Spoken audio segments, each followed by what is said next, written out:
Good afternoon, good evening, wherever you are, you are.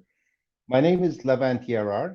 I'm calling you from, or welcoming you from Philadelphia, United States, where I'm located right now. So I am very, very happy to be talking to you today, and I want to talk about culture and leadership. The famous line that I always use when I talk about culture is culture eats strategy for breakfast. Hmm. I love breakfast and I love strategy, but I like culture even more. You know why? Because we could have the best strategy to run our business, the most innovative ideas, and the best anyone that has those skills that we hire to run the business. But if we don't have the culture, we do not have a chance to succeed in this business. It's as simple as that. Without a culture that is connecting everyone, we are not going to be able to succeed.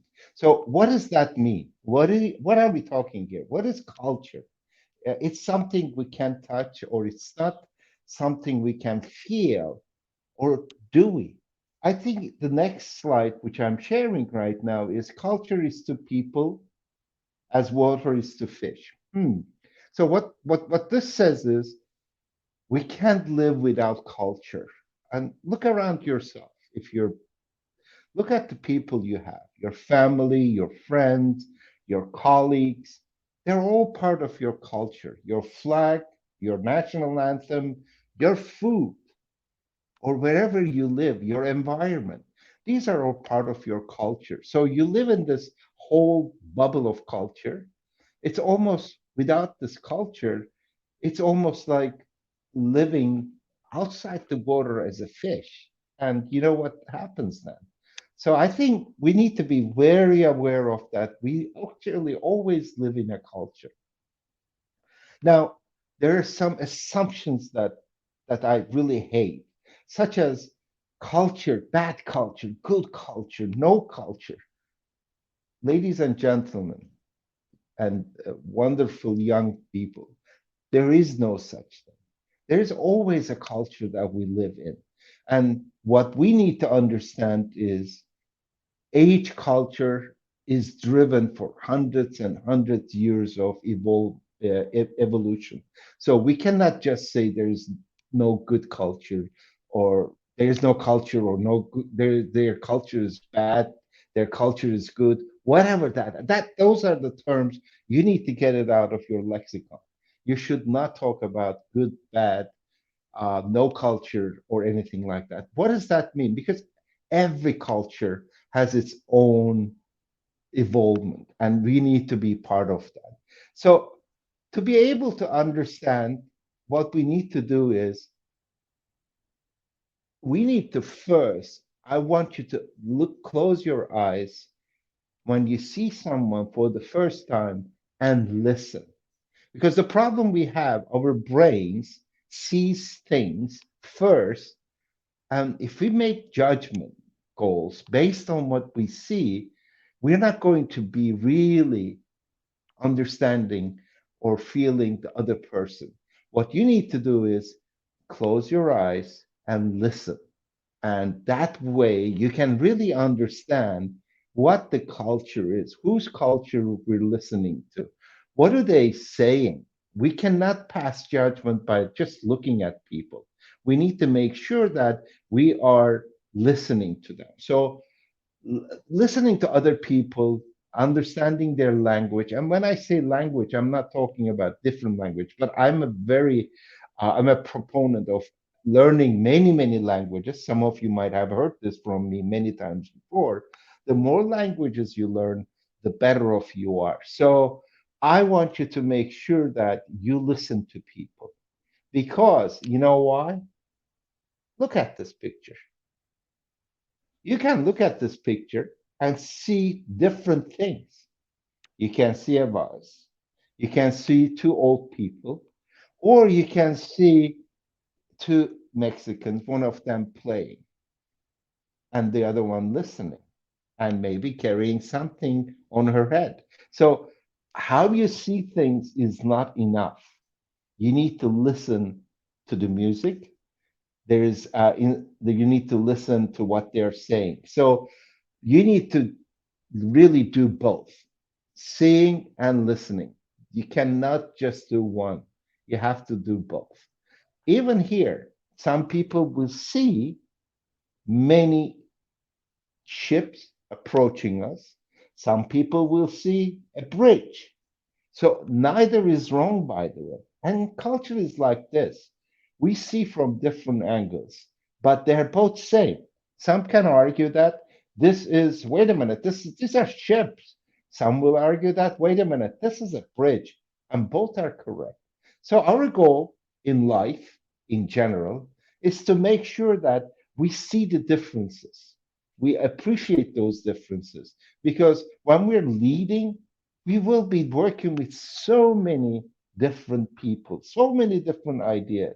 And the only way you have to be able to solve problems, run businesses, is to be able to see differences. So some historical content, as you can see, even when we're talking about this, it started very early. According to Plato, we take our culture to the next world. But he also added one more thing, education. Again, education and culture are the two most important things to be a good leader, to be a good person, even to be a good parent. Neither, without them, you're not going to be able to really carry the burdens that we're giving as people, leaders, or just human beings. So Plato saw this at almost 2,500 years ago. Similarly, one of my favorite role models is Mahatma Gandhi. He says anger and intolerance are the enemies of correct understanding. Again, what I said is you need to really tolerate other people, understand them, quietly listen to them. If you don't, we're going to have some serious problems in running our businesses as leaders, or understanding our children as parents, or understanding our parents as children, and so on and so forth. So, so how do we see these differences? Well, there's many ways of doing it. You can travel, you can read, you can educate yourself, you can understand other people's histories without passing judgment. Here's a good example that I always love bringing to my cultural conversations. What you see is a croissant. And a lot of us think that croissant came from France. Well, not really. Croissant is actually from Vienna. And the way it was created was when the Ottoman Empire was in the front lines of Vienna, the castles and whatnot, about to take over Vienna for the Ottomans, but lost the war and had to leave defeated. The bakers in Vienna decided to celebrate by creating croissant. And why croissant? Because it's crescent shape, and the Ottoman flag had crescents at that time.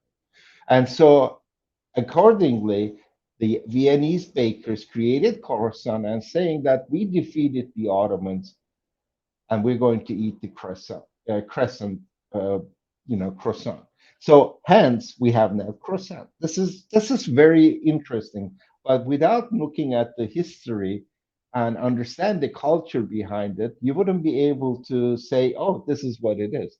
Now, another thing I want to show you is, this is empanada. The funny thing about empanada is you'll find it in South America, you'll find it in United States, you'll find it in Middle East, you'll find it in Turkey, and it has different names. And the way it came out to be is when the Arabs, MAVs, conquered Spain, they brought this with them. And then Spain went to South America, they brought it with them. And then it was carried from Spain, South America into United States. As you see, culture is all about understanding the history behind it. So again, there's no good culture, bad culture. We have decided on this. Here, look at this. This is a Sunday night on an Eastern versus Western cultures. Western cultures on Sunday nights more are staying at home, whereas Eastern cultures tend to stay outside. Similarly, Eastern cultures usually take their bath in the morning, whereas Western cultures, I'm sorry, reverse. The Western cultures take their baths in the mornings, and Eastern cultures, like my family in Turkey, takes it at night. So there's nothing wrong with it. It's the way things are done. And if we go back and look at them, why they're doing this, it would be ways of explaining this, but we're not there. Then another queuing. So in the Western cultures, as you see how we are very lined up and civilized. But whereas in the Eastern cultures, which Turkey is part of it, our queuing system is really not the way it should be. We can see this in the Japanese subways. Nothing wrong with it. It's how things are done. We cannot pass judgment on different things.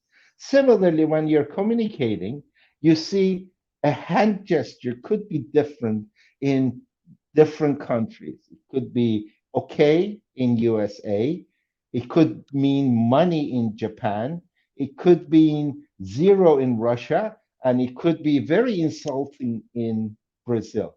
Again, the goal is to understand and know that these things might mean different things. So being aware, being adaptive, being able to differentiate with cultures with different ways is what we're looking at here. Now, how does this relate to, or, what does this mean to organizations? How does culture and, or, leadership intersect? Well, who leads the organizations? It's not, some wall or anything like that. It's people. People leads organizations. So what we need to do is simply understand the leaders and managers do compete. And to be able to do that, they need to do it effectively and efficiently and be competitive. So this is a simple definition of how to run businesses. Now, remember the first slide I showed you where I said culture eats strategy for breakfast? Now think about that. You have the best strategy, you have the best idea, you have the most talent, and all of a sudden you don't have the results that you're looking for. You might want to look at what's happening culturally in your organization. Because if you don't, you are going to have a problem. At the end of the day, you will be leading people, and people needs to be understood. Like I said in my previous slides, there are differences among people, and people need to be heard, listened to, created in a way that teams must be created in a way that those cultural differences are taken into consideration. Otherwise, you could have the best strategy, but it won't be successful to run your business.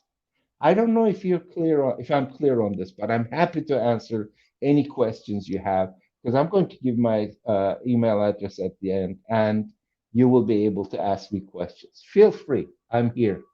So, to succeed in any business, you need to understand others, work like teams, create an inclusive environment. And to be able to do that, you need to be a leader and understand how culture works. Thank you very much for listening to me. I hope I gave you a little bit, and I look forward to hearing back from you. Here is my email address. Thank you again.